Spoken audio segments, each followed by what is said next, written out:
係去個約翰福音13章34節咁講，我賜給你們一條新嘅命令，那是叫你們彼此鼓勵。我怎樣愛你們，你們也要怎樣相愛。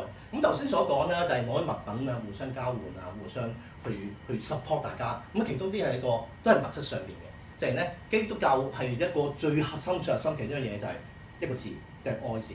啊，保羅都講有信有望有愛，最大嘅有愛。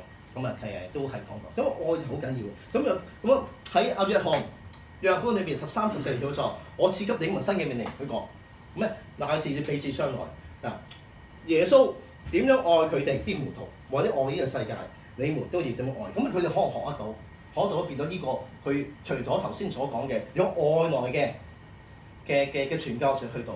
咁亦都有大英帝國去到，佢哋亦都喺文化上邊咧係好非常之適合佢呢個發展。當然佢哋呢啲當時信咗主咁未信主嘅，亦都好大家做事好團結，好肯攞啲嘢出嚟，唔單止唔單攞錢出嚟，仲攞埋個心出嚟，佢彼此相愛，所以佢呢個地方就發展得好好。咁啊當然啦，喺呢個普遍嚟講咧。喺邊個地方發展呢個嘅基督教去發展最普遍性咧？都有其中一樣嘢就係信仰吸引力啦。信仰就吸引力。咁當然啦，基督教我哋坐得喺度，全部都係信仰之輩。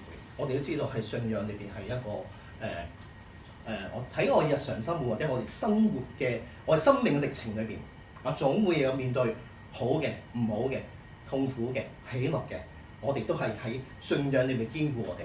當然啦，信仰背後就係我哋嘅耶穌基督堅固我哋。咁呢4點裏邊咧，其實咧都係想做我第一就係、重複喺歷史上邊咧，佢係有外來帶傳教士，外來嘅傳教士去到呢個地方去傳教經驗係經過喺歷史上邊嘅宗教，即係佢國家上邊曾經俾大英帝國統治過，令到佢個更加同化。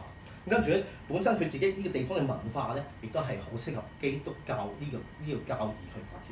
仲有咧喺社會嗰個層面咧，嚟講咧，亦都係或者喺佢嗰個國家即係政府裏邊咧，亦都好支持呢個去推動。最後咧，大家佢當地人民亦都知道呢個信仰係我哋需要，即係我哋大家呢個信仰係我哋需要。